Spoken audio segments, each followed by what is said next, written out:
우리 엄마랑 결혼해주세요. 이동현은 차 앞에서 후드를 닫고 있었는데 갑자기 뒤에서 들려온 작은 목소리에 손이 멈춰버렸습니다. 돌아보니 7살 정도 되어 보이는 여자아이가 그의 옆에 와서 서 있더군요. 아이는 발끝으로 서서 그의 귀에 대고 속삭였어요. 우리 엄마랑 결혼해주세요. 시간이 멈춘 것 같았습니다. 7월의 뜨거운 햇살 아래 국도 갓길에서 동현은 완전히 얼어붙었죠. 손에 들고 있던 더러운 걸레가 그대로 바닥에 떨어졌어요. 박지은은 아직 운전석에 앉아 시동이 잘 걸리는지 확인하고 있었습니다. 자신의 딸 하윤이가 방금 뭔 소리를 했는지 전혀 모르고 있었던 거죠. 하윤아, 뭐 하고 있어? 운전석에서 내린 지은의 목소리였어요. 아직 상황을 모르는 평온한 목소리였습니다. 동현은 여전히 말을 못하고 있었어요. 가슴이 쿵 떨어지는 기분이었죠. 이런 일이 정말 일어날 수 있는 건가요? 차 한번 고쳐준 게 전부인데. 하윤이는 아저씨 옆에서 천진하게 미소를 지으며 엄마를 바라봤습니다. 마치 아주 당연한 일을 한 것처럼 말이에요. 엄마, 이 아저씨가 우리 차 고쳐줬어. 아이가 환하게 웃으며 엄마에게 달려갔어요. 그제서야 동현은 정신을 차릴 수 있었습니다. 정말 어떻게 감사를 드려야 할지 모르겠어요. 지은이 동현에게 와서 고개를 숙였습니다. 30대 초반 정도로 보이는 그녀는 하얀 블라우스가 땀에 젖어 있었어요. 차가 고장나서 많이 당황했었나 봅니다. 동현은 아직도 아이가 한 마리 머릿속에서 맴돌고 있었어요. 우리 엄마랑 결혼해주세요. 도대체 7살 아이가 왜 그런 말을. 아니에요. 별일 아니었습니다. 그의 목소리가 어색하게 나왔습니다. 손끝이 미세하게 떨리고 있었거든요. 이런 상황은 처음이었으니까요. 그때였어요. 하윤이가 엄마에게 뛰어가더니 큰 소리로 말했습니다. 엄마, 내가 아저씨한테 엄마랑 결혼하라고 했어. 순간 지은의 얼굴이 하얗게 질렸어요. 눈이 휘둥그레져서는 동현을 바라보더니 다시 하윤이를 보고 또 동현을 봤습니다. 뭐라고? 목소리가 떨리고 있었어요. 당황한 기색이 역력했죠. 동현도 어떻게 반응해야 할지 몰랐습니다. 이런 상황에 대한 매뉴얼이 어디 있겠어요? 차 고쳐준다고 왔다가 갑자기 결혼 제안을 받게 될 줄이야. 엄마가 밤에 혼자 울어서. 하윤이가 조그맣게 중얼거렸습니다. 그 말에 동현과 지은은 모두 숨이 멎었어요. 아이는 정말 순수했습니다. 엄마를 위한 마음이었던 거죠. 자기 나름대로 해결책을 생각해낸 거였어요. 친절한 아저씨가 나타났으니까 이 사람이 엄마를 도와줄 수 있을 거라고 생각한 겁니다. 하윤아, 그런 말하는 거 아니야. 지은의 목소리가 떨렸어요. 부끄러움과 미안함이 섞인 목소리였습니다. 갓길에 이상한 침묵이 흘렀어요. 멀리서 트럭이 지나가는 소리만 들려왔습니다. 동현은 이 상황을 어떻게 정리해야 할지 몰랐어요. 그냥 웃어넘기고 가버리기엔. 아이의 눈이 너무 진지했거든요. 지은은 얼굴이 빨갛게 달아올라서 어쩔 줄을 몰라 했습니다. 분명 죽고 싶을 만큼 부끄러웠을 거예요. 하윤이만 혼자서 어른들을 번갈아 보며 무슨 일인지 모르겠다는 표정이었죠. 동현은 깊게 숨을 들이마셨습니다. 그리고 무릎을 굽혀서 하윤이와 눈높이를 맞췄어요. 하윤아, 정말 착한 마음이구나. 아이의 눈이 반짝였습니다. 하지만 결혼은 정말 큰일이야. 아저씨와 엄마가 서로를 더 잘 알아야 하거든. 그는 다시 일어나서 지은을 바라봤어요. 여전히 당황해하고 있는 그녀를 말이죠. 그런데 친구는 될 수 있을 것 같은데요? 사실 동현이 그 갓길에서 박지은 모녀를 만나게 된 건 정말 우연이었어요. 아니, 어쩌면 운명이었을지도 모르겠습니다. 3시간 전만 해도 그는 완전히 다른 상황에 있었거든요. 동현 정비소, 그의 작은 가게에서 말이죠. 이런 젠장할. 동현은 유압잭 앞에 쪼그리고 앉아 한숨을 내쉬고 있었습니다. 15년 된 낡은 리프트가 드디어 수명을 다한 거였어요. 메인 실린더에서 기름이 줄줄 새고 있었죠. 바닥에 고인 유압 오일을 보며 그의 어깨가 축 처졌어요. 이 기계가 없으면 정비소 운영이 불가능한데 수리비만 해도 최소 300만 원은 들 텐데 그럴 돈이 어디 있겠어요? 그날은 정말 모든 게 꼬였어요. 아침부터 단골 김 사장이 트럭 엔진 오버홀 건으로 화를 내며 나갔거든요. 이동현 씨, 이게 뭡니까? 부품값만 200만 원이라고요? 다른 곳은 절반 가격인데. 동현이 아무리 설명해도 소용없었어요. 요즘 정품 부품 가격이 얼마나 올랐는지, 품질이 얼마나 중요한지 말해도 김 사장은 듣지 않았죠. 그럼 다른 곳에서 하세요. 저는 정품만 씁니다. 동현의 고집 때문에 김 사장은 그냥 트럭을 끌고 가버렸어요. 그 일로 이번 달 매출의 절반이 날아간 거였죠. 가뜩이나 빠듯한데 점심때가 되니까 핸드폰이 울렸어요. 은행에서였습니다. 이동현 고객님, 대출 연장 관련해서 오늘 중으로 방문해 주세요. 동현의 가슴이 철렁했어요. 좋은 소식일 리가 없었거든요. 은행 창구에 앉아 있는데 대출 담당 직원이 차가운 목소리로 말했어요. 이동현 씨, 연체가 벌써 2달째인데요. 이번 주 안에 밀린 이자라도 입금하지 않으면 얼마나 밀렸습니까? 이자만 80만 원입니다. 동현의 등에서 식은땀이 흘러내렸어요. 통장 잔고는 고작 35만 원. 어디서 80만 원을 구하죠? 집으로 돌아오는 길에 민호 생각이 났습니다. 그의 9살 아들 말이에요. 어제 민호가 조심스럽게 물어봤던 말이 떠올랐어요. 아빠, 우리 언제 이사 가요? 친구들은 다 아파트에 살고 방도 따로 있는데 아이는 몰라요. 아빠가 얼마나 힘든지. 이혼하고 나서 이 낡은 연립주택 전세방이 그들이 갈 수 있는 최선이었다는 걸 말이죠. 민호 엄마는 재혼하면서 아예 연락을 끊어버렸어요. 양육비? 그런 거 없습니다. 오직 동현 혼자서 민호를 책임져야 하는 상황이었죠. 지난주엔 민호가 학교에서 맞고 왔어요. 점퍼가 낡았다고 놀림받은 거였죠. 새 옷을 사주고 싶어도 형편이 그게 아니었어요. 정비소에 돌아와 보니 리프트는 여전히 기름을 흘리고 있었어요. 오후 내내 예약된 차량들을 손으로 들어 올려가며 작업해야 했죠. 허리는 끊어질 것 같았고 손목은 저렸어요. 이런 식으로 언제까지 버틸 수 있을까 하는 생각이 들었습니다. 오후 4시쯤 동현은 작업복 주머니에서 담배를 꺼냈어요. 금연한 지 1년이 넘었는데 이런 날엔 어쩔 수 없더라고요. 옆 상가 김치찌개집 사장 김 여사가 걱정스럽게 다가왔어요. 민호 아버지, 얼굴이 왜 그래? 무슨 일 있어? 아, 그냥 좀 힘든 일이 있어서요. 거짓말이었죠. 좀 힘든 게 아니라 아예 막다른 길에 몰린 기분이었거든요. 오후 5시가 되자 동현은 정비소 문을 일찍 닫기로 했어요. 어차피 장비도 제대로 안 되는데 뭘 하겠어요?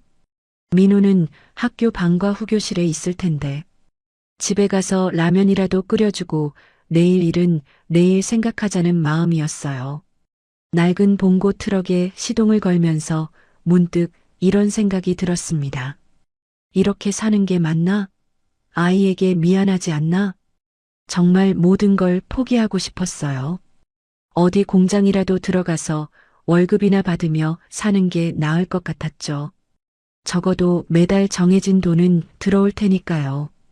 집으로 가려면 국도를 타야 했어요. 평소보다 차가 별로 없어서 쌩쌩 달리고 있었죠. 라디오에서는 경쾌한 트로트가 나오고 있었지만 동현의 마음은 전혀 그렇지 않았어요. 온통 걱정뿐이었거든요. 내일 은행에 뭐라고 말하지? 민호 학원비는 어떻게 하지?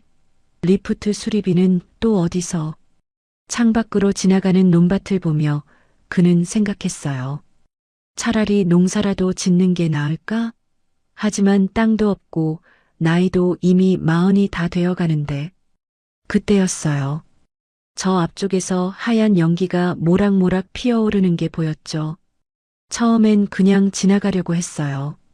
자기 일도 아니고 그날 하루 종일 힘들었거든요. 하지만 가까이 가보니 파란색 소나타 한 대가 갓길에 서 있고 보닛에서 김이 나고 있더라고요. 그리고 차 옆에 여자 한 분이 서서 울고 있었어요.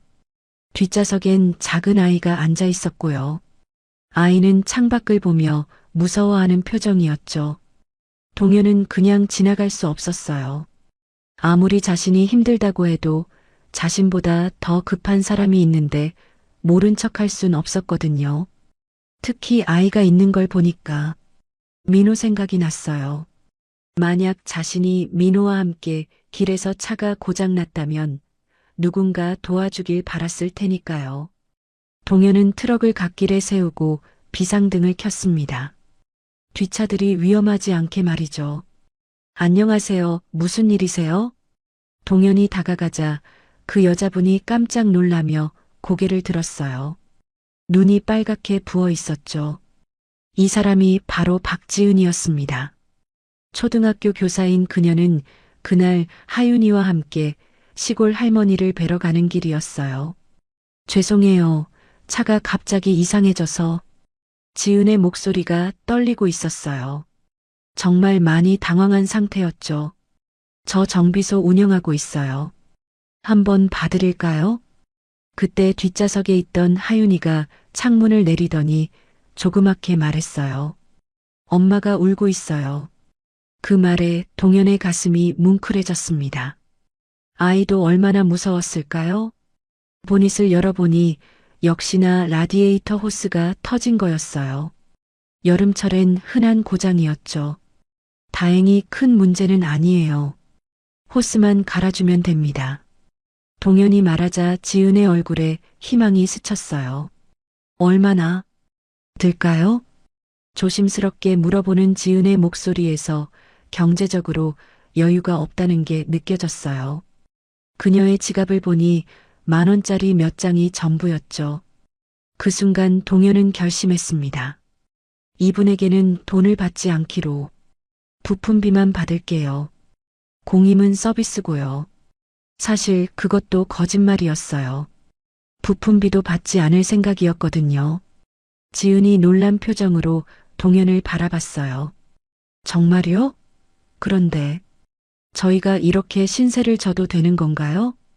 괜찮아요. 저도 아이가 있어서 마음이 아프네요. 정말 그랬어요. 하윤이를 보니까 민호가 생각났거든요. 그렇게 동현은 1시간 동안 정성껏 차를 고쳐줬습니다. 자신의 하루 피로와 스트레스가 조금씩 사라지는 기분이었어요. 누군가를 도와준다는 건 이런 기분이었구나. 하지만 그 뒤에 하윤이가 그에게 한 말은 정말 상상도 못했죠. 그 작은 귓속말이 두 가족의 운명을 바꿔놓을 줄은 그때 아무도 몰랐어요. 7월 15일 오후 2시 국도 31호선은 아스팔트가 녹을 것처럼 뜨거웠습니다. 박지은은 파란색 소나타 운전석에서 절망적인 표정으로 앞을 바라보고 있었어요. 엄마, 왜 연기가 나와? 뒷좌석에서 하윤이가 불안한 목소리로 물었습니다. 보닛에서 하얀 김이 모락모락 피어오르고 있었거든요. 지은의 손이 핸들을 꽉 잡으며 떨렸어요. 차량용 온도계는 빨간색을 가리키고 있었고 엔진에서는 이상한 소리가 나고 있었죠. 이런 일이 하필 오늘 할머니를 뵈러 가는 길에 생기다니. 박지은 33세. 시내 푸른 초등학교에서 2학년을 가르치는 선생님이었어요. 남편과 이혼한 지 2년 하윤이와 단둘이 살고 있었죠. 이혼 후 받은 위자료로 중고차를 샀지만 벌써 곳곳에서 문제가 생기기 시작했어요. 교사 월급으로 혼자 아이를 키우며 살기엔 빠듯했거든요. 지난달엔 하윤이가 열이 나서 병원에 갔는데 검사비만 15만 원이 나왔어요. 그 돈 때문에 이번 달 생활비를 쪼개 써야 했죠. 아, 안 돼. 지은이 작게 중얼거렸어요. 차가 완전히 멈춰 섰거든요. 엑셀을 밟아도 앞으로 나아가지 않았어요. 급하게 갓길로 차를 빼며 비상등을 켰습니다. 심장이 쿵쿵 뛰었죠. 이런 상황은 처음이었거든요. 엄마, 우리 어떡해? 하윤이의 목소리에서 무서움이 느껴졌어요. 7살 아이에게 이런 상황이 얼마나 무서웠을까요? 지은은 핸드폰을 꺼내 보험회사에 전화했어요. 네, 견인 서비스 요청하는데요. 고객님, 현재 위치가 어디신가요? 국도 31호선인데 정확한 주소는 잘 모르겠어요. 확인해서 연락드릴게요. 대기 시간은 약 2시간 정도 예상됩니다. 2시간? 이 뜨거운 날씨에 아이와 함께 2시간을? 지은은 고개를 떨궜어요. 지갑을 열어보니 10,000원짜리 5장이 전부였어요. 할머니께 드릴 용돈까지 합쳐서 말이죠. 엄마가 미안해, 하윤아. 지은의 눈가가 촉촉해졌어요. 이런 상황에서 아이에게 미안한 마음뿐이었거든요. 하윤이는 엄마의 표정을 보더니 조용해졌어요. 아이 나름대로 상황이 좋지 않다는 걸 느꼈나 봅니다. 괜찮아, 엄마. 나는 안 무서워. 하지만 아이의 목소리가 떨리고 있었어요. 7살 아이가 엄마를 위로하려고 애쓰는 모습에 지은의 가슴이 더욱 아팠죠. 그때였어요. 낡은 봉고 트럭 한 대가 뒤에서 다가와 갓길에 멈춰 섰습니다. 트럭에서 내린 남자는 30대 후반 정도로 보였어요. 작업복을 입고 있었고 얼굴에는 고된 하루의 피로가 느껴졌죠. 안녕하세요. 무슨 일이세요? 지은은 깜짝 놀라며 고개를 들었어요. 낯선 남자가 다가오니까 처음엔 경계심이 들었거든요. 하지만 그의 목소리에서 진심 어린 걱정이 느껴졌어요. 죄송해요. 차가 갑자기 이상해져서. 지은의 목소리가 떨렸습니다. 하루 종일 울먹거렸던 탓에 목이 쉬어 있었어요. 동현은 지은의 모습을 보며 마음이 아팠어요. 땀에 젖은 하얀 블라우스, 빨갛게 부은 눈, 그리고 뒷좌석에서 불안해하는 아이까지. 저 정비소 운영하고 있어요. 한번 봐드릴까요? 정말요? 하지만 저희가 돈이 별로 없어서. 지은이 조심스럽게 말했어요. 부끄러웠지만 솔직하게 말할 수밖에 없었거든요. 엄마가 울고 있어요. 뒷좌석에서 하윤이가 조그맣게 말했습니다. 창문을 살짝 내리고 동현을 바라보고 있었어요. 그 말에 동현의 가슴이 뭉클해졌어요. 민호도 자주 이런 말을 했거든요. 아빠가 힘들어 보여라고 말이죠. 아저씨가 도와줄게. 동현은 아이에게 따뜻하게 말했어요. 하윤이의 얼굴에 작은 희망이 피어났습니다. 동현은 보닛을 열어봤어요. 역시나 라디에이터 호스가 터진 거였습니다. 고무가 낡아서 열에 의해 갈라진 거죠. 다행히 큰 문제는 아니에요. 호스만 갈아주면 됩니다. 지은의 얼굴에 희망이 스쳤어요. 얼마나 들까요? 부품비랑 공임해서. 동현은 잠시 망설였어요. 지은의 상황을 보니 많은 돈을 받을 수가 없었거든요. 아, 그런데 저 지금 현금이 5만 원밖에 없어요. 카드는 있는데. 여기서 카드 결제가 되나요? 지은이 당황하며 물었어요. 동현은 고개를 저었죠. 이런 시골길에서 카드 단말기를 들고 다닐 리 없었거든요. 그럼 은행까지 가서 돈을 뽑아와야 하는데. 지은의 목소리가 점점 작아졌어요. 가장 가까운 은행까지는 차로 30분은 가야 했거든요. 동현은 지은의 모습에서 자신을 봤어요. 경제적으로 힘들고 아이 때문에 걱정이 많은 똑같은 한부모였거든요. 특히 하윤이가 엄마를 걱정하는 모습이 민호와 너무 닮았어요. 아이들은 부모의 어려움을 다 아는데도 걱정시키지 않으려고 애쓰죠. 동현은 결심했어요. 이 가족에게는 돈을 받지 않기로 말이죠. 괜찮아요. 제가 그냥 해드릴게요. 예. 무료로요? 그럴 순 없어요. 지은이 당황하며 손을 흔들었어요. 저도 아이가 있어요. 9살 아들인데 마음이 아파서 그래요. 동현의 진심이 담긴 목소리에 지은의 눈가가 다시 촉촉해졌어요. 동현은 트럭에서 예비 호스를 가져왔어요. 항상 비상용으로 준비해 두는 거였죠. 땀을 뻘뻘 흘리면서도 꼼꼼하게 작업했어요.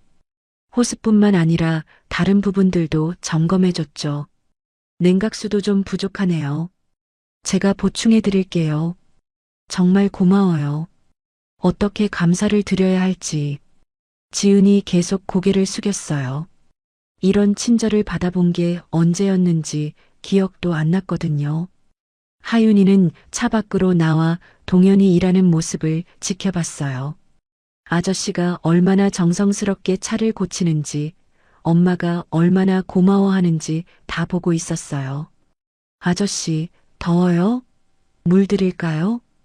괜찮아, 하윤아. 거의 다 끝났어.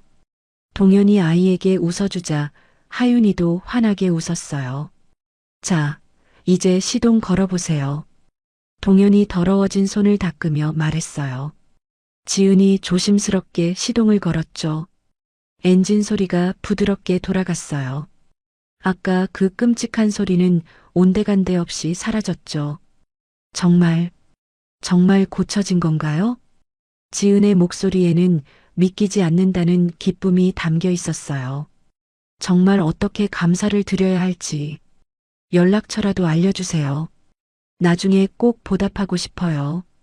지은이 간절히 부탁했어요. 하지만 동현은 손을 흔들었죠. 괜찮아요. 저도 남일 같지 않아서요. 그때 하윤이가 동현 앞으로 다가왔어요. 아이의 눈에는 특별한 빛이 있었죠. 뭔가 중요한 결심을 한 것 같은 그런 표정이었어요. 동현은 아이가 무슨 말을 할지 전혀 예상하지 못했습니다. 바로 그 순간 하윤이는 발끝으로 서서 동현의 귀에 대고 속삭였어요. 그 귓속말이 세 사람의 운명을 완전히 바꿔놓을 줄은 아무도 몰랐죠. 우리 엄마랑 결혼해주세요. 하윤이가 동현의 귀에 속삭인 그 순간 아이의 마음속에는 깊은 바람이 담겨 있었어요. 사실 하윤이는 오랫동안 이런 생각을 하고 있었거든요. 엄마가 혼자서 얼마나 힘든지, 밤에 몰래 울고 있는지 다 알고 있었어요. 아이는 어른들이 생각하는 것보다 훨씬 많은 걸 보고 느꼈습니다. 엄마가 웃을 때도 눈은 슬퍼 보인다는 것, 전화 통화할 때 목소리가 떨린다는 것 말이죠. 엄마가 밤에 혼자 울어요. 하윤이가 조그맣게 덧붙인 말에 동현과 지은은 모두 숨이 멎었어요. 지은은 자신이 아이 몰래 운다고 생각했었는데 아이가 다 알고 있었던 거죠. 밤늦게 화장실에서 아니면 베란다에서 조용히 흘린 눈물들을 말이에요. 하윤이에게 그 소리는 마음을 아프게 하는 것이었어요. 엄마가 왜 우는지는 정확히 몰라도 엄마가 혼자서 뭔가 힘들어한다는 건 알 수 있었거든요. 우리에게 아빠가 필요해요. 하윤이는 정말 진지했어요. 아이 나름대로 상황을 분석하고 해결책을 찾은 거였죠. 친구들은 다 엄마 아빠가 함께 있는데 자신들만 엄마 혼자였어요. 그래서 엄마가 힘든 거라고 생각했습니다. 그런데 오늘 나타난 이 아저씨는 달랐어요. 친절하게 차도 고쳐주고 돈도 받지 않겠다고 하고 이런 좋은 사람이 우리 아빠가 되면 엄마가 더 이상 울지 않을 거라고 생각한 거죠. 하윤아, 그런 말하는 거 아니야. 지은의 얼굴이 빨갛게 달아올랐어요. 목소리가 떨리고 있었죠. 이런 상황은 처음이었거든요. 차를 고쳐준 것만도 고마운데 갑자기 딸이 결혼하라고 제안하다니 얼마나 부끄럽고 당황스러웠을까요? 지은은 동현에게 사과하고 싶었지만 입이 잘 떨어지지 않았어요. 어떤 말을 해야 할지 몰랐거든요. 동현도 완전히 당황했지만 한편으로는 마음이 흔들렸어요. 하윤이의 순수한 마음이 느껴졌거든요. 엄마를 걱정하는 아이의 마음이 정말 절실했어요. 자신도 민호와 둘이 살면서 아이가 엄마 없이 외로워한다는 걸 알고 있었거든요. 특히 학교 행사 때마다 민호는 다른 친구들 엄마를 부러워했어요. 갓길에 이상한 침묵이 흘렀어요. 멀리서 트럭이 지나가는 소리, 매미 우는 소리만 들렸죠. 동현은 이 상황을 어떻게 정리해야 할지 몰랐어요. 그냥 웃어넘기고 가버리기엔 아이의 진심이 너무 느껴졌거든요. 지은은 얼굴이 빨갛게 달아올라서 어쩔 줄을 몰라 했어요. 분명 죽고 싶을 만큼 부끄러웠을 거예요. 하윤이만 혼자서 어른들을 번갈아 보며 자신이 뭔가 잘못된 말을 했나 하는 표정이었죠. 동현은 깊게 숨을 들이마셨어요. 그리고 무릎을 굽혀서 하윤이와 눈높이를 맞췄습니다. 하윤아, 정말 착한 마음이구나. 엄마를 그렇게 생각하다니. 아이의 눈이 반짝였어요. 아저씨가 자신을 이해해준다는 기분이 들었거든요. 하지만 결혼은 정말 큰일이야. 아저씨와 엄마가 서로를 더 잘 알아야 하거든. 동현은 아이가 이해할 수 있는 말로 천천히 설명했어요. 그런데 친구는 될 수 있을 것 같은데? 동현이 다시 일어나서 지은을 바라봤어요. 여전히 당황해 있는 그녀를 말이죠. 지은의 눈이 커졌어요. 이런 상황에서도 자신들을 배려해주다니 정말 고마웠거든요. 친구요? 네. 저도 혼자 아이 키우고 있어서 서로 도움이 될 수도 있을 것 같아서요. 동현의 제안에 지은의 마음이 조금 놓였어요. 아저씨, 우리 진짜 친구 되는 거예요? 하윤이가 기대에 찬 목소리로 물었어요. 아이에게는 친구든 뭐든 좋았거든요. 엄마가 혼자가 아니게 되는 거니까요. 그래, 친구 되자. 동현은 아이의 머리를 쓰다듬어 줬어요. 보들보들한 머리카락이 손끝에 느껴졌습니다. 하윤이의 얼굴에 환한 미소가 펴졌어요. 오늘 정말 좋은 일이 생긴 거예요. 동현은 지갑에서 구겨진 명함을 꺼냈어요. 동현정비소라고 적힌 명함이었습니다. 모서리가 기름때에 살짝 더러워져 있었죠. 이동현이라고 합니다. 지은이 조심스럽게 명함을 받아들었어요. 손이 미세하게 떨리고 있었습니다. 박지은이라고 해요. 정말 어떻게 감사드려야 할지. 아니에요. 도움이 필요할 때 연락하세요. 정말 고마웠어요. 돈도 안 받으시고. 지은이 고개를 숙였어요. 이런 친절을 받아본 게 정말 오랜만이었거든요. 괜찮아요. 저도 기분이 좋아졌어요. 동현이 진심으로 말했어요. 정말 그랬거든요. 누군가를 도와주니까 마음이 따뜻해졌어요. 특히 하윤이의 순수한 마음을 보니까 세상에 아직 좋은 일들이 남아있다는 생각이 들었죠. 혹시 정말 연락드려도 될까요? 지은이 조심스럽게 물었어요. 동현이 그냥 사교성으로 하는 말일 수도 있잖아요. 네, 언제든지요. 특히 차에 문제 생기면 꼭 연락하세요. 감사해요. 정말 감사해요. 지은의 목이 메어왔어요. 이런 따뜻함을 받아본 게 언제였는지. 아저씨, 우리 집에도 놀러 와요. 하윤이가 천진하게 말했어요. 아이에게는 새로운 친구가 생긴 거나 마찬가지였거든요. 그래, 기회되면 놀러 갈게. 동현이 웃으며 대답했어요. 정말 기회가 되면 가고 싶다는 생각이 들었죠. 지은도 작게 미소를 지었어요. 오늘 하루 울기만 했는데 이렇게 웃게 될 줄이야. 아저씨도 아들 있다고 하셨죠? 우리 친구 할까요? 하윤이가 또 다른 제안을 했어요. 아이는 정말 적극적이었어요. 민호라고 해. 하윤이보다 2살 많아. 와, 오빠네. 만나보고 싶어요. 하윤이의 기대에 찬 모습을 보니까 동현의 마음도 따뜻해졌어요. 그럼 저희 먼저 가봐야 할 것 같아요.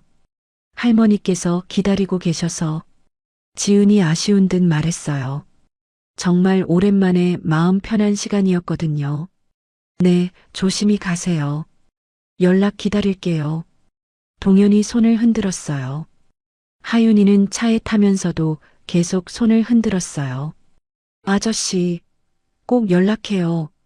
파란색 소나타가 다시 국도로 들어섰어요. 이번엔 연기도 나지 않고 이상한 소리도 나지 않았습니다. 동현은 그 차가 사라질 때까지 지켜봤어요. 뒷유리창으로 하윤이가 손을 흔드는 게 보였거든요. 도대체 방금 무슨 일이 일어난 걸까요? 차 한번 고쳐줬을 뿐인데 갑자기 새로운 만남이 생겼어요. 아니, 정확히는 7살짜리 아이가 만들어준 만남이었죠.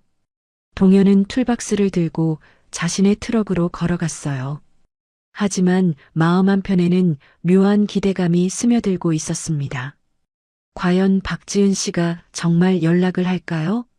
그리고 하윤이의 작은 바람이 정말 이뤄질 수 있을까요? 그날 저녁 동현은 집으로 돌아가는 길에 계속 그 일을 생각했어요. 하윤이의 순수한 귓속말, 지은의 당황한 표정, 그리고 자신이 건넨 명함. 정말 연락이 올까? 동현의 마음 한편에는 기대감이 있었어요. 오랜만에 만난 따뜻한 사람들이었거든요. 특히 하윤이의 모습에서 민호의 외로움을 느꼈죠. 민호를 데리러 학교 방과 후교실에 갔을 때 아이는 늘 혼자 앉아 있었어요. 다른 아이들은 부모가 함께 와서 데려가는데 말이죠. 같은 시간 지은은 할머니 댁에서 저녁을 먹으면서도 계속 그 일을 생각하고 있었어요. 지은아, 무슨 일 있니? 얼굴이 왜 그래? 할머니가 걱정스럽게 물어보셨어요. 아니요, 할머니. 그냥 오늘 좋은 일이 있어서요. 지은은 동현의 명함을 지갑에서 꺼내봤어요. 동현정비소라고 적힌 작은 명함이었지만 왠지 마음이 따뜻해졌죠. 엄마, 아저씨한테 언제 전화해? 하윤이가 기대에 찬 눈으로 물었어요. 아이는 정말 그 아저씨를 다시 만나고 싶어 했거든요. 하윤아, 아저씨 바쁘실 텐데. 아니야. 아저씨가 연락하라고 했잖아. 하윤이의 말이 맞았어요. 동현은 분명히 연락하라고 했었죠. 하지만 지은은 여전히 망설여졌어요. 이틀 후 화요일 저녁, 지은은 마침내 용기를 냈어요. 하윤이가 잠든 후 조용히 명함을 꺼내 들었죠. 핸드폰을 들고 번호를 눌렀다가 지웠다가를 몇 번 반복했어요. 심장이 두근두근 뛰었거든요. 뭐라고 말하지? 갑자기 전화하면 이상하게 생각하지 않을까? 하지만 결국 전화를 걸었어요. 벨소리가 울리는 동안 가슴이 쿵쾅거렸죠. 여보세요? 동현의 목소리가 들렸어요. 피곤한 목소리였지만 친근했죠. 안녕하세요. 저, 박지은이에요. 국도에서, 아, 지은 씨, 안녕하세요. 동현의 목소리가 확실히 밝아졌어요. 정말 반가워하는 것 같았죠. 혹시 바쁘시면, 아니에요, 괜찮아요. 차는 괜찮으신가요? 첫 마디부터 지은을 걱정해주는 동현의 마음씨에 지은이 감동했어요. 차는 정말 잘 돌아가요. 정말 고마워요. 다행이네요. 하윤이는 잘 지내죠? 네, 아저씨 얘기를 계속해요. 언제 또 만나냐고. 전화 너머로 동현의 웃음소리가 들렸어요. 저도 그 아이가 자꾸 생각나더라고요. 제 아들과 비슷한 나이라서 그런가 봐요. 혹시 시간 되실 때 커피라도 한잔 하실까요? 그때 감사 인사도 제대로 못 드렸고 지은이 조심스럽게 제안했어요. 좋아요. 언제가 좋으실까요? 동현이 흔쾌히 대답했어요. 사실 그도 지은을 다시 만나고 싶었거든요. 이번 주 토요일 오후는 어떠세요? 아이들도 함께요. 좋네요. 어디서 만날까요? 시내 북카페 어떠세요? 조용하고 아이들이 놀 수 있는 곳이에요. 이렇게 그들의 첫 만남이 정해졌어요. 토요일 오후 2시, 북카페 책과 쉼. 지은은 일찍 와서 자리를 잡고 앉아 있었어요. 하윤이는 신이 나서 아저씨 올 시간만 기다리고 있었죠. 엄마, 아저씨 아들도 온대? 그럼, 민호라고 하더라. 나보다 2살 많으니까 오빠네. 뭘 좋아할까? 하윤이는 벌써부터 민호와 친해질 생각에 들떠 있었어요. 오후 2시 10분쯤 동현이 민호와 함께 나타났어요. 민호는 아빠 뒤에 숨어서 조금 부끄러워하고 있었죠. 안녕하세요. 동현이 지은에게 인사했어요. 정비소에서 볼 때와 달리 깔끔한 셔츠를 입고 있었죠.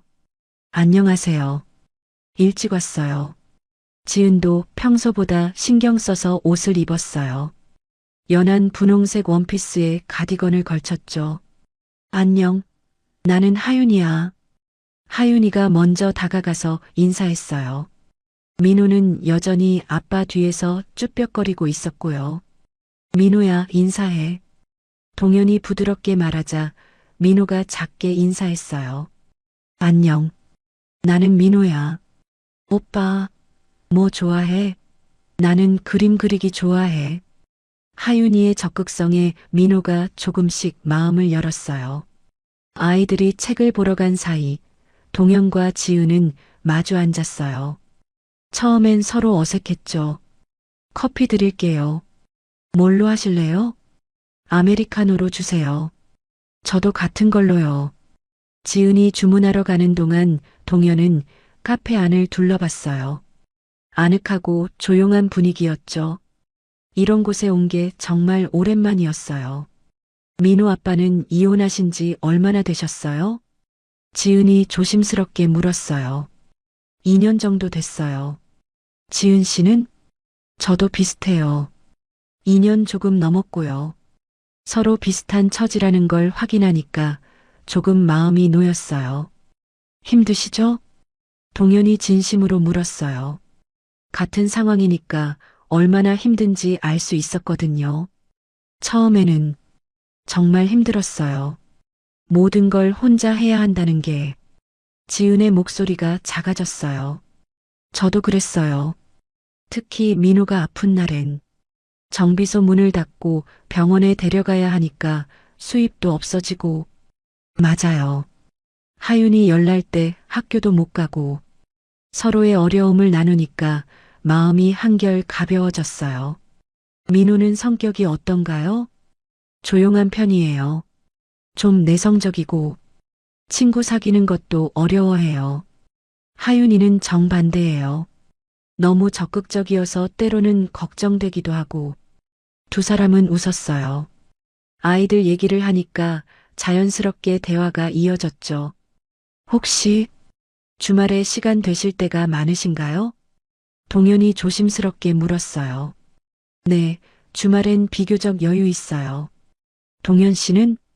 저도 주말엔 정비소 문을 일찍 닫아서 민호와 시간을 보내려고 하는데 갈 곳이 별로 없어서요. 그러게요. 아이랑 둘이서 갈 만한 곳이 많지 않죠. 그럼 다음 주말에 아이들과 함께 공원이라도 갈까요? 동현이 제안했어요. 좋은 생각이에요. 하윤이가 정말 좋아할 것 같아요. 지은의 얼굴에 밝은 미소가 펴졌어요. 그때 아이들이 뛰어왔어요. 엄마, 민호 오빠가 만화책 빌려줬어. 아빠, 하윤이가 그림 그려줬어. 아이들도 벌써 친해진 것 같았어요. 그럼 다음 주 토요일에 또 만날까? 네. 하윤이가 가장 큰 소리로 대답했고 민호도 수줍게 고개를 끄덕였어요. 이렇게 4사람의 조심스럽지만 따뜻한 만남이 시작되었습니다. 다음 주 토요일 시내 중앙공원. 오전 10시에 약속을 잡았지만 하윤이는 9시 30분부터 언제가? 를 연발했어요. 하윤아, 아직 시간 안 됐어. 빨리 가자. 민호 오빠 기다리고 있을 거야. 지은은 하윤이의 들뜬 모습을 보며 미소 지었어요. 아이가 이렇게 누군가를 기대해야 하는 건 정말 오랜만이었거든요. 공원에 도착하니 동현과 민호가 벤치에 앉아 기다리고 있었어요. 민호는 아빠 옆에 가만히 앉아 있었지만 마음속으론 궁금했어요. 지난주에 만난 그 활발한 여자아이가 오늘은 어떨까? 아빠, 하윤이 정말 올까? 물론이지. 약속했잖아. 나랑 놀아줄까? 민호는 걱정이었어요. 평소에 친구들과 어울리는 걸 어려워했거든요. 조용한 성격이라 먼저 다가가는 것도 쉽지 않았고요. 민호 오빠. 멀리서부터 하윤이가 손을 흔들며 달려왔어요. 민호는 깜짝 놀라며 몸을 움츠렸죠. 안녕. 기다렸어? 하윤이가 숨을 헐떡이며 민호 앞에 섰어요. 오늘은 분홍색 원피스를 입고 머리에 리본을 달고 있었죠. 응, 안녕. 민호가 작게 대답했어요. 여전히 부끄러워하고 있었지만 지난번보다는 나은 것 같았어요. 뭐하고 놀까? 하윤이가 물었지만 민호는 대답을 못했어요. 평소에 혼자 노는데 익숙해서 다른 아이와 뭘 해야 할지 몰랐거든요. 그네 탈래? 민호가 머뭇거리자 하윤이가 먼저 그네로 뛰어갔어요. 오빠도 와. 하지만 민호는 선뜻 따라가지 못했어요. 다른 아이들도 그네를 타고 있었거든요.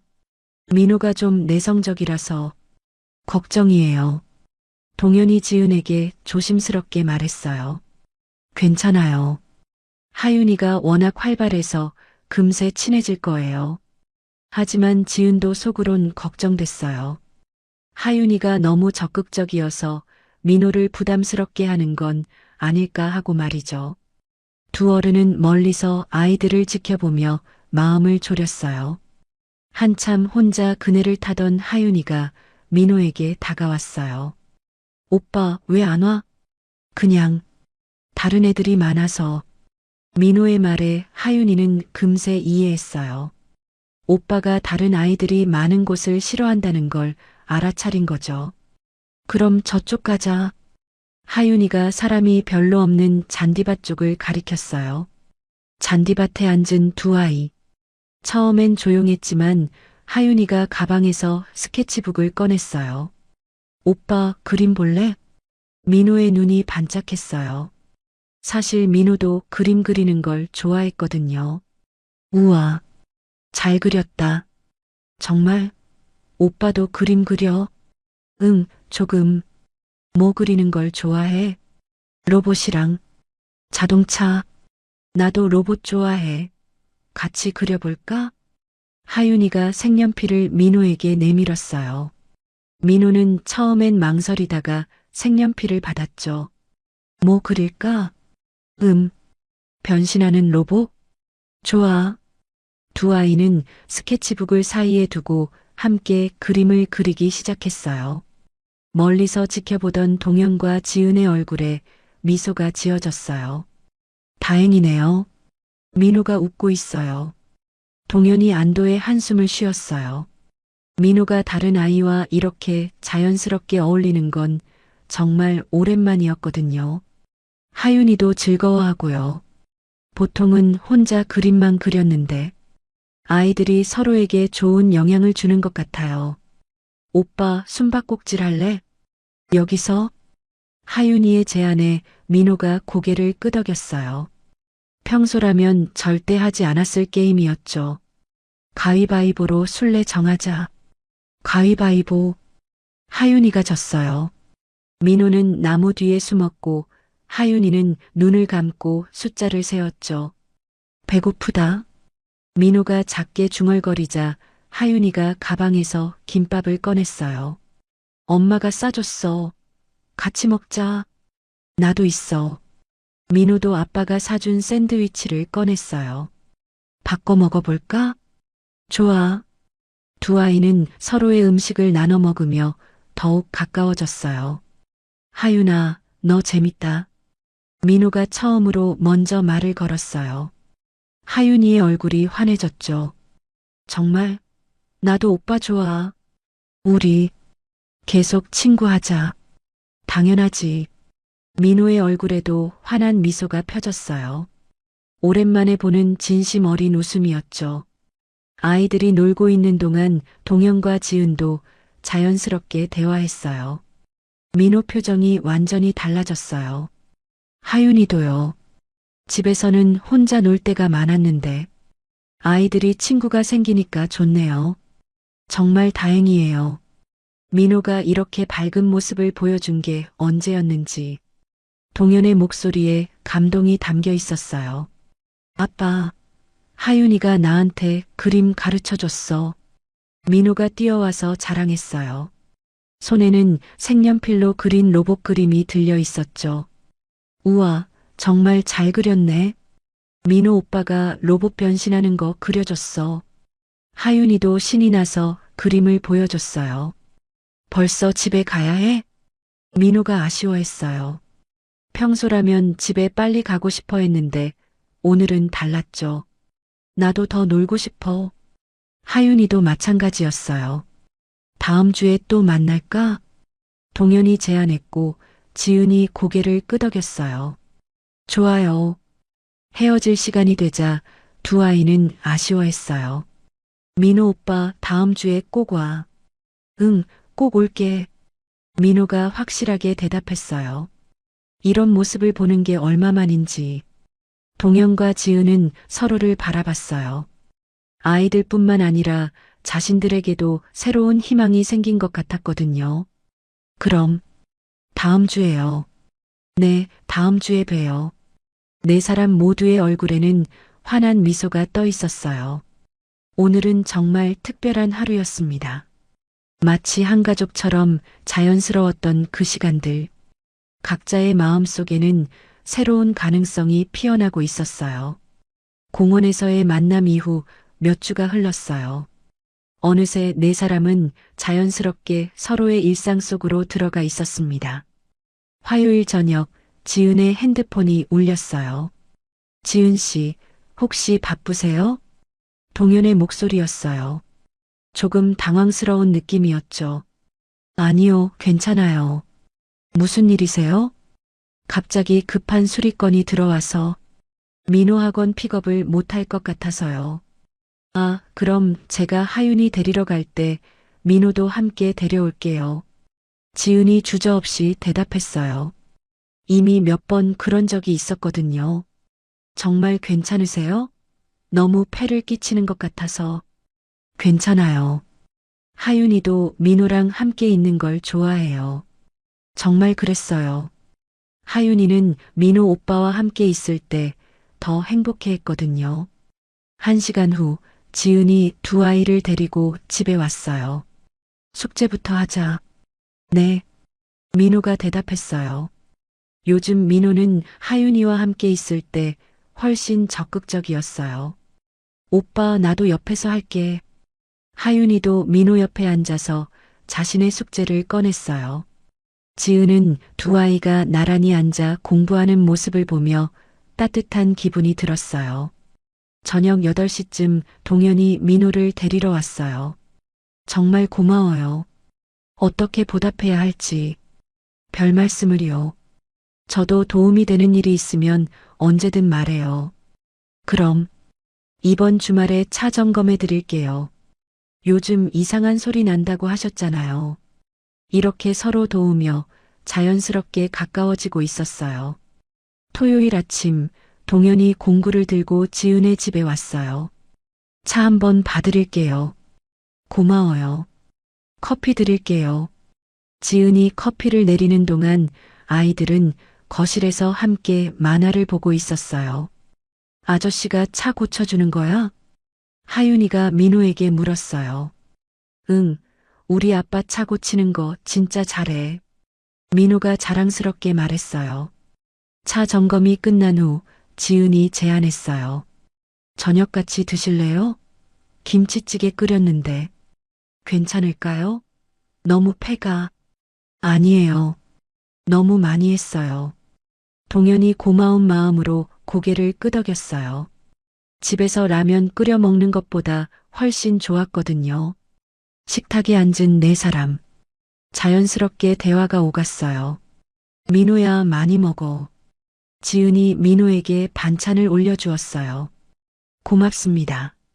민호가 공손하게 대답했어요. 요즘 민호는 말도 많아지고 밝아졌어요. 하윤아, 김치 먹어봐. 동현도 하윤이를 챙겨줬어요. 네, 아저씨가 주는 김치가 더 맛있어.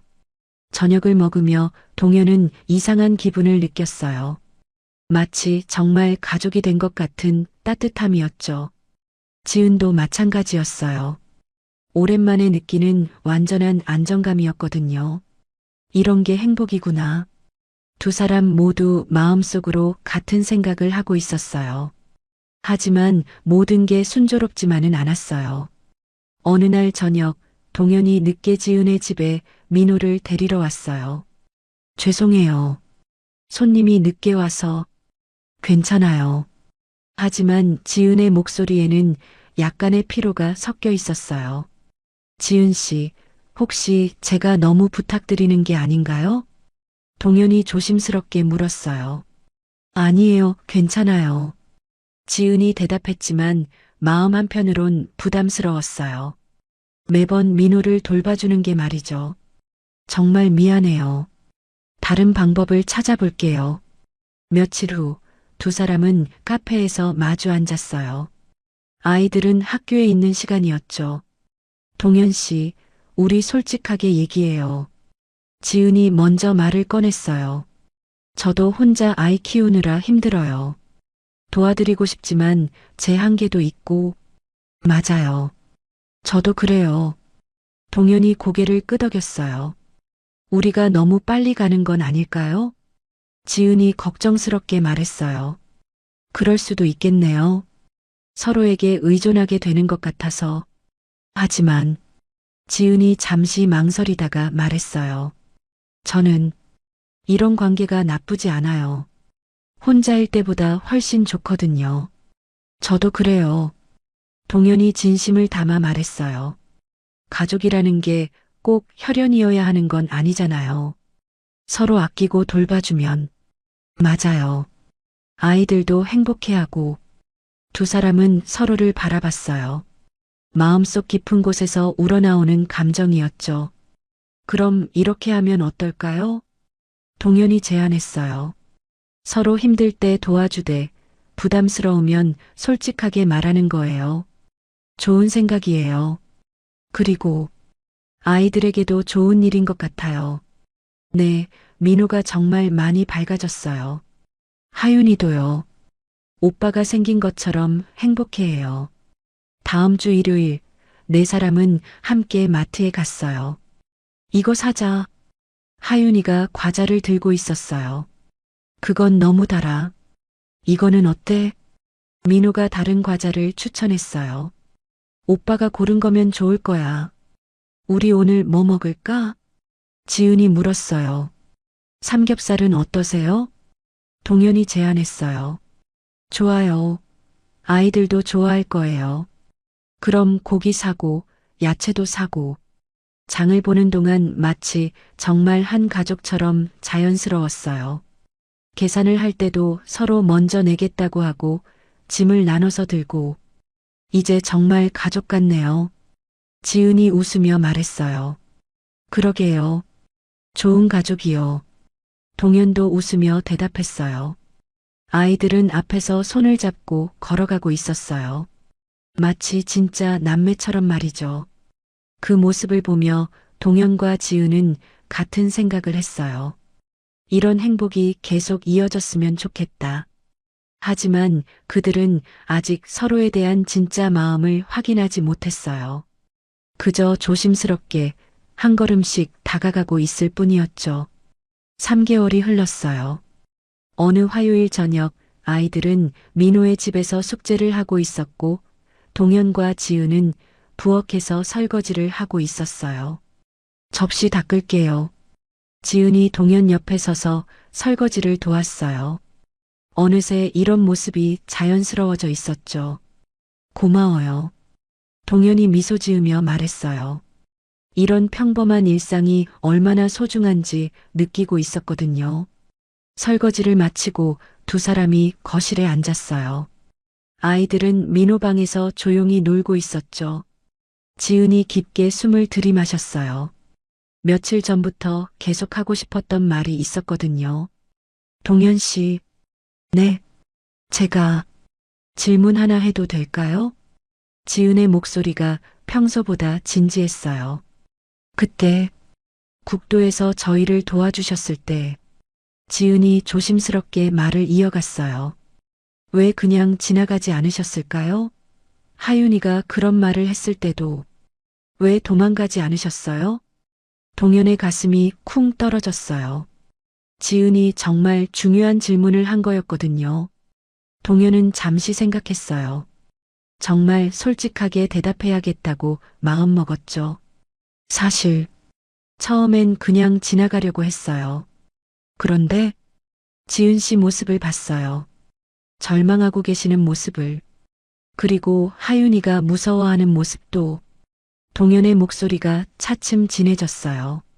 그때 제가 생각한 건 만약 제가 민호와 함께 그런 상황에 있다면 어떨까 하는 거였어요. 동현이 계속 말했어요. 누군가 도와주길 간절히 바랐을 텐데. 그런데 모든 사람이 그냥 지나간다면. 지은의 눈가가 촉촉해졌어요. 동현의 마음을 이해할 수 있었거든요. 하윤이가 그런 말을 했을 때는 정말 놀랐어요. 동현이 웃으며 말했어요. 하지만 그 아이의 눈을 보니까 정말 간절했어요. 엄마가 밤에 혼자 울어요라고 했을 때 그 말을 기억하세요? 어떻게 잊을 수 있겠어요? 그 순간 저는 깨달았어요. 뭘 깨달으셨어요? 지은이 조심스럽게 물었어요. 제가 도와야 할 사람은 차가 고장난 여자가 아니라 혼자서 아이를 키우며 힘들어하는 또 다른 부모라는 걸요. 동현의 말에 지은의 가슴이 뭉클해졌어요. 저 자신을 본 것 같았어요. 혼자서 아이 키우며 울고 있는 동현 씨. 지은의 목소리가 떨렸어요. 눈물이 글썽거렸죠. 정말 그런 마음이셨던 거예요? 네. 그리고 지금도 마찬가지예요. 동현이 지은을 바라봤어요. 진심이 담긴 눈빛이었죠. 지은 씨와 함께 있으면 제가 혼자가 아니라는 기분이에요. 사실 제가 이혼하고 나서 정말 힘들었어요. 동현이 자신의 이야기를 시작했어요. 매일 밤 민호 재우고 나면 앞으로 어떻게 살아야 할지 막막했어요. 지은이 조용히 듣고 있었어요. 특히 민호가 엄마는 언제 와? 라고 물을 때마다 가슴이 찢어지는 것 같았어요. 저도 똑같았어요. 지은이 작게 말했어요. 하윤이가 친구들 아빠 이야기할 때마다 미안하고 속상했어요. 정말 힘드셨겠어요. 밤에 혼자 울었던 것도. 맞아요. 하윤이가 다 알고 있었네요. 지은이 씁쓸하게 웃었어요. 그런데 요즘은 달라요. 동현이 말했어요. 지은 씨와 하윤이가 있어서 집에 오는 게 기대돼요. 정말요? 네. 민호도 그래요. 하윤이 이야기를 하며 웃는 걸 보면 정말 행복해 보여요. 지은의 얼굴에 미소가 스쳤어요. 저도 고백할 게 있어요. 지은이 용기를 냈어요. 동현 씨가 없었다면 저희는 어떻게 되었을까 생각해요. 무슨 말씀이세요? 그날 차가 고장 났을 때 정말 절망적이었어요. 돈도 없고 도와줄 사람도 없고. 그런데 동현 씨가 나타나셨어요. 천사처럼. 지은의 목소리가 떨렸어요. 돈도 받지 않고 도와주시고 하윤이한테도 친절하게 해주시고 당연한 일이었어요. 아니에요. 당연하지 않아요. 누구나 할 수 있는 일이 아니거든요. 하지만 저는 두려워요. 지은이 솔직하게 말했어요. 또 실패할까봐. 하윤이가 다시 상처받을까봐. 동현이 지은의 손을 가만히 잡았어요. 저도 무서워요. 민호에게 또 다른 이별을 경험하게 할까봐. 그럼 어떻게 하죠? 지은이 물었어요. 천천히 가면 어떨까요? 동현이 말했어요. 서로의 마음을 확인해 가면서, 아이들도 생각하면서. 좋은 생각이에요. 지은이 고개를 끄덕였어요. 하지만 한 가지는 확실해요. 동현이 지은을 바라보며 말했어요. 저는 지은 씨와 하윤이 없는 삶은 이제 상상할 수 없어요. 지은의 눈에서 눈물이 떨어졌어요. 기쁨의 눈물이었죠. 저도 마찬가지예요. 두 사람은 서로를 바라봤어요. 말하지 않아도 알 수 있었어요. 서로를 향한 마음이 같다는 걸 말이죠. 그때 아이들의 웃음소리가 들려왔어요. 엄마, 오빠가 로봇 만들어줬어. 아빠, 하윤이가 그림 그려줬어. 두 어른은 웃었어요. 아이들도 행복해하고 자신들도 행복했어요. 이제 정말 새로운 시작이었습니다. 조심스럽지만 확실한 마음으로 네 사람이 함께 만들어갈 미래를 향해 걸어가는 거였어요. 진심을 나눈 지 일주일 후 동현에게 큰 문제가 생겼어요. 갑자기 정비소 주인이 임대료를 올리겠다고 통보한 거였죠. 이동현 씨, 죄송하지만 다음 달부터 월세가 50만 원 올라요. 갑자기요? 계약서에는 주변 시세가 많이 올랐거든요. 받아들이시든지 아니면 나가시든지. 동현의 얼굴이 하얗게 질렸어요. 50만 원은 그에게 너무 큰 돈이었거든요. 그날 저녁 동현은 지은에게 상황을 털어놓았어요. 어떡하죠?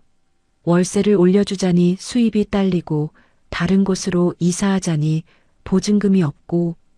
지은이 동현의 절망적인 표정을 보며 가슴이 아팠어요. 혹시 제가 도울 수 있는 일이 있을까요? 아니에요. 이건 제 문제니까. 하지만 동현의 목소리에는 힘이 없었어요. 며칠 후 지은이 학교에서 동료 교사들과 얘기하던 중이었어요. 지은아, 요즘 남자친구 생겼다며? 아, 그냥 친구예요. 친구? 아이들 데리고 다니면서? 김 선생이 의미심장하게 웃었어요. 조심해. 혼자 사는 남자들, 특히 아이 있는 남자들은 보통 뭔가 목적이 있어. 그리고 너도 아이 있잖아. 섣불리 사귀면 하윤이만 고생해. 재혼 실패하는 사람들 봤지? 아이들이 가장 피해를 봐.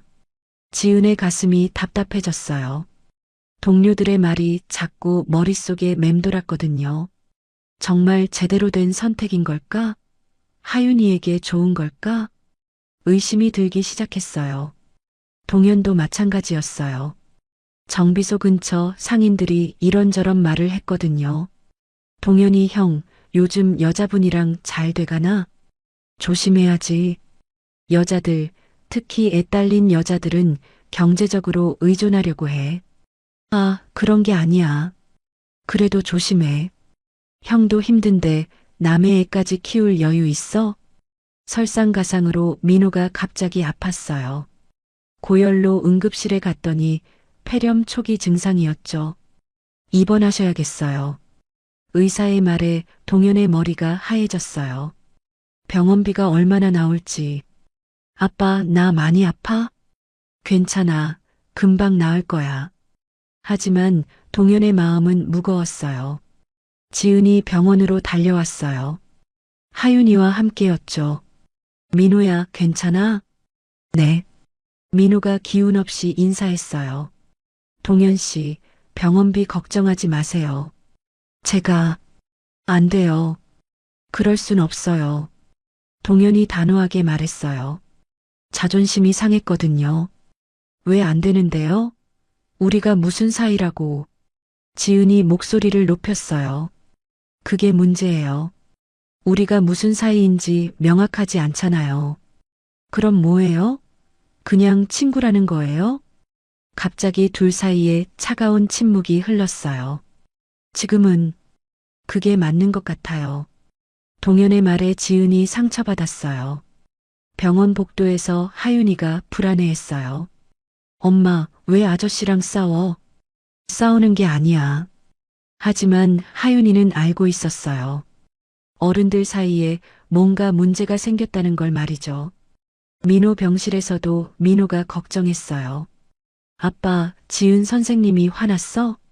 아니야, 괜찮아. 하지만 아이도 느낄 수 있었어요. 민호가 태어난 후 일주일 동안 두 사람 사이에는 어색한 분위기가 흘렀어요. 지은은 동현에게 연락하지 않았고 동현도 마찬가지였죠. 아이들만 서로를 그리워했어요. 엄마, 민호 오빠는 언제 봐? 조금 있다가. 하지만 언제가 될지는 지은도 몰랐어요. 지은은 밤마다 고민했어요. 정말 이게 맞는 걸까? 하윤이만 상처받는 건 아닐까? 동현도 마찬가지였어요. 내가 너무 자존심만 챙긴 건 아닐까? 민호도 하윤이를 그리워하는데 두 사람 모두 후회하고 있었지만 먼저 연락하기는 어려웠어요. 그때 민호가 용기를 냈어요. 아빠, 하윤이랑 지은 선생님한테 전화해. 민호야, 나 하윤이 보고 싶어. 그리고 지은 선생님도. 민호가 처음으로 자신의 마음을 확실하게 표현했어요. 아빠가 미안하다고 해. 나 때문에 아프다고. 동현이 지은에게 전화했어요. 지은 씨, 안녕하세요. 네, 안녕하세요. 서로 어색했지만 동현이 먼저 사과했어요. 죄송해요. 제가 너무 고집을 부렸네요. 아니에요. 저도 너무 성급했어요. 두 사람의 목소리가 조금씩 부드러워졌어요. 사실 일주일 동안 정말 힘들었어요. 지은이 솔직하게 말했어요. 동현 씨와 민호가 없으니까 뭔가 비어있는 기분이었어요. 저도 그랬어요. 지은 씨와 하윤이가 없으니까 집이 너무 조용하고 우리 정말 바보 같았네요. 이번 일로 알았어요. 동현이 말했어요. 우리는 이미 가족이나 다름없다는 걸요. 맞아요. 힘들 때일수록 서로 도와야 하는데 앞으로는 정말 솔직하게 지내요. 체면이나 자존심 때문에 서로 상처 주지 말고. 네, 약속해요. 다음 날 네 사람이 다시 만났을 때 아이들이 가장 기뻤어요. 민호 오빠, 하윤아. 아이들이 서로 껴안으며 기뻐했어요. 오빠 아픈 건 다 나았어? 응, 다 나았어. 하윤이가 보고 싶었어. 동현과 지은은 그런 아이들을 보며 미소 지었어요. 우리가 헤어지면 이 아이들이 가장 힘들겠네요. 그러게요. 앞으로는 정말 신중하게 행동해야겠어요. 시련을 겪고 나니 오히려 네 사람의 유대가 더 깊어졌어요. 이제는 정말 무엇이든 함께 헤쳐나갈 수 있을 것 같았죠. 어려움이 있어도 서로를 믿고 의지할 수 있다는 확신이 생겼어요. 그것이 바로 진정한 가족의 모습이었습니다. 시련을 극복한 지 6개월이 지났어요. 이제 네 사람은 정말 한 가족처럼 지내고 있었습니다. 동현의 정비소도 안정을 되찾았어요. 지은의 도움으로 가계부를 정리하니까 수입이 늘어났거든요. 오늘 매출이 얼마예요? 15만 원이요. 어제보다 늘었네요. 지은이 환하게 웃었어요. 동현의 일이 잘 되면 자신의 일처럼 기뻤거든요. 어느 토요일 저녁 동현은 혼자 있는 시간에 깊은 생각에 잠겼어요. 이제 정말 확실해졌어.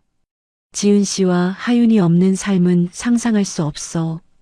그는 서랍에서 작은 상자를 꺼냈어요. 한 달 전에 몰래 준비한 반지였죠. 이제 정말 해야겠어. 마음을 굳혔어요. 지은에게 프로포즈하기로 말이에요. 다음 날 동현은 민호를 불러 앉혔어요. 민호야, 아빠가 할 말이 있어. 뭐예요? 지은 선생님과 결혼하면 어떨 것 같아? 민호의 눈이 반짝였어요. 정말요? 하윤이가 진짜 내 동생이 되는 거예요? 그렇게 되겠지. 좋아요. 찬성. 민호가 손을 번쩍 들었어요. 같은 시간 지은도 하윤이와 이야기하고 있었어요. 하윤아, 만약 동현 아저씨가 아빠가 되면 어떨까? 하윤이가 깜짝 놀라며 엄마를 바라봤어요. 정말요? 내가 그때 말했던 게 이루어지는 거예요? 그런 것 같아. 와, 내 소원이 이루어져. 하윤이가 폴짝폴짝 뛰었어요. 동현은 특별한 프로포즈를 계획했어요. 화려한 게 아니라 자신들다운 소박하지만 진심 어린 프로포즈를 말이죠. 정비소에서 하려고 했어요. 그들이 처음 만난 그 장소와 비슷한 곳에서 말이죠. 민호야, 아빠 도와줄래? 네. 뭘 도와드릴까요? 비밀 작전이야. 토요일 오후 동현이 지은에게 전화했어요. 지은 씨, 혹시 시간 되세요? 정비소에서 배웠으면 해서요. 지금요? 무슨 일이세요? 그냥 보여드리고 싶은 게 있어요. 지은이 하윤이와 함께 정비소로 향했어요. 정비소에 도착한 지은이 깜짝 놀랐어요. 평소와 달리 깔끔하게 정리되어 있었고 작은 꽃다발도 놓여 있었거든요. 뭐예요, 이거? 엄만 예뻐. 하윤이가 신이 나서 꽃을 만져봤어요. 동현이 민호와 함께 나타났어요. 두 사람 모두 정장을 입고 있었죠. 지은 씨. 동현이 지은 앞에 섰어요. 손에는 작은 상자를 들고 있었죠. 6개월 전에 제가 한 말 기억하세요? 무슨 말이요? 천천히 가자고 했던 말이요. 지은의 가슴이 두근거렸어요. 뭔가 특별한 일이 일어날 것 같았거든요. 이제는 확신해요. 동현이 무릎을 꿇었어요. 지은 씨, 저와 결혼해 주세요. 지은의 눈에서 눈물이 쏟아졌어요. 너무 갑작스럽고 너무 기뻤거든요. 동현 씨, 완벽한 남편이 될 자신은 없어요. 하지만 지은 씨를 사랑하고 하윤이를 내 딸처럼 아끼겠어요. 엄마, 빨리 대답해. 하윤이가 손뼉을 치며 소리쳤어요. 지은 선생님, 우리 가족이 되어주세요. 민호도 용기를 내어 말했어요. 지은은 울고 웃으며 고개를 끄덕였어요. 네. 정비소의 환호성이 울려 퍼졌어요. 동현이 떨리는 손으로 지은의 손가락에 반지를 끼워줬어요. 예뻐요. 고마워요. 지은이 동현을 꼭 껴안았어요. 정말 오랜만에 느끼는 안정감이었거든요. 하윤이와 민호도 두 어른을 껴안으며 기뻐했어요. 프로포즈 후 2달 동안 결혼 준비를 했어요. 화려한 결혼식 대신 소박하고 따뜻한 결혼식을 원했거든요. 하객은 누구를 부를까? 가족들과 정말 가까운 친구들만요. 아이들이 주인공인 결혼식으로 해요. 정말 4사람 모두가 행복한 결혼식을 계획했어요. 11월의 어느 따뜻한 토요일, 작은 예식장에서 결혼식이 열렸어요. 하윤이는 예쁜 드레스를 입고 꽃을 뿌리는 역할을, 민호는 반지를 전달하는 역할을 맡았어요. 하윤이 예쁘다. 민호도 멋있어. 아이들이 서로를 칭찬하며 웃었어요. 이동현, 박지은을 평생 사랑하고 지켜주겠습니까? 네. 박지는 이동현을 평생 사랑하고 지켜주겠습니까? 네. 그리고 목사님이 특별한 질문을 추가했어요. 민호, 지은 씨를 엄마로 받아들이겠습니까? 네. 하윤이, 동현 씨를 아빠로 받아들이겠습니까? 네. 이제 여러분은 한 가족입니다. 모든 사람이 박수를 쳤어요. 지은과 동현은 키스했고 아이들은 환호했어요. 이제 정말 가족이에요. 하윤이가 소리쳤어요. 네, 정말 가족이야. 동현이 네 사람을 모두 껴안았어요. 결혼식이 끝나고 네 사람은 처음 만났던 국도를 지나가고 있었어요. 여기서 모든 게 시작됐네요. 지은이 감회에 젖어 말했어요. 하윤이 덕분이에요. 동현이 웃으며 말했어요. 내가 한 말 맞죠? 하윤이가 자랑스럽게 말했어요. 맞아. 네 말이 맞았어. 차 안에는 따뜻한 웃음이 가득했어요. 아빠, 우리 이제 정말 행복하게 살 수 있어요? 민호가 물었어요. 그럼 우리 네 명이 함께니까. 약속해요. 하윤이가 새끼손가락을 내밀었고 네 사람이 모두 새끼손가락을 걸었어요. 그렇게 작은 귓속말로 시작된 기적 같은 이야기가 해피엔딩을 맞았습니다. 때로는 가장 작은 말 한마디가 인생을 바꿀 수 있다는 것을, 진정한 가족은 혈연이 아니라 사랑으로 만들어진다는 것을 보여준 따뜻한 이야기였어요. 하윤이의 순수한 귓속말이 네 사람에게 새로운 행복을 선물해 준 거죠. 그리고 그 행복은 앞으로도 계속 이어질 것입니다. 오늘 두 가족의 이야기 어떠셨나요? 이야기가 재밌으셨다면 구독과 좋아요 부탁드려요. 그리고 지금 이 순간 어디서 무엇을 하며 들어주고 계신지 댓글로 나눠주세요. 여러분의 이야기도 궁금하거든요. 여러분 가정에 따뜻한 행복이 가득하시길 바라며 오늘도 시청해주셔서 감사합니다.